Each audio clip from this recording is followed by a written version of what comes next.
తనకి ఇస్తాడు అవుతుందా?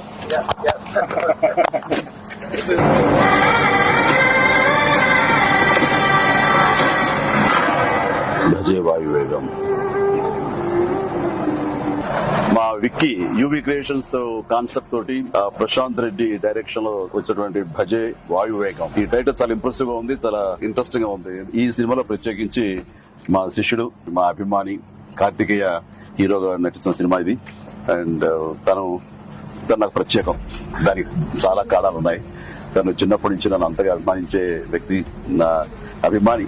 ఒక హీరోగా ఇలాంటి మంచి సినిమా చేయడం అంటే అది ఎప్పుడు బాగుండాలని మనస్ఫూర్తిగా నేను కోరుకుంటాను. ఆ రకంగా నా best wishes always with Karthikeya. And then young directors like Prashanth Reddy లాంటి వాళ్ళు రావాలి.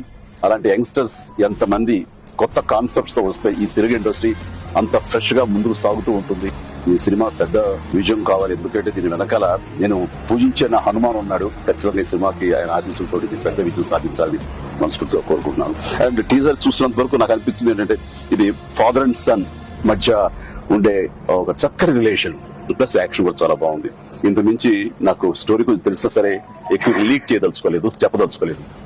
So all the very best.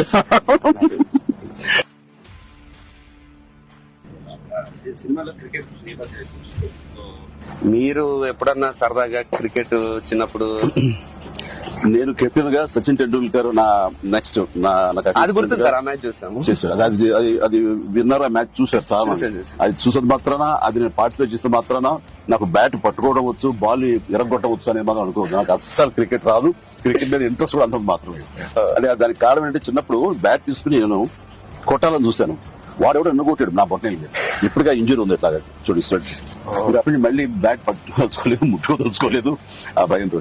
బహుశా వాళ్ళు నన్ను ఫీల్డ్ రానివ్వకుండా చేయడం కోసం చిన్న ప్రయత్నం చేశారు.